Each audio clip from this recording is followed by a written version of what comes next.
लग्न झाल्यानंतर ना आयुष्यात ज्या भाज्या बघितल्या नव्हत्या ना त्या सुद्धा मी खाल्लेल्या आहेत. त्यातलीच ही एक रानभाजी आहे. सासरच्या घराच्या मागे कुंपणावरती सासूबाईंना बऱ्याच वेळेला ही फळं काढताना बघितलं होतं आणि त्यांना विचारलं याला काय म्हणतात, तेव्हा त्यांनी सांगितलं होतं याला करांद म्हणतात.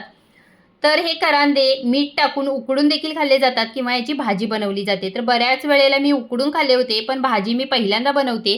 तर हे करांदे कुकरमध्ये पाणी घालून त्याच्यामध्ये ठेवले आणि 4-5 शिट्ट्या देऊन शिजवून घेतलं आणि याच्या साली मी चाकूने काढून घेतल्या, कारण त्या हार्ड असतात, नखामध्ये लागतात. आणि मग याला बारीक कट करून घेतलं.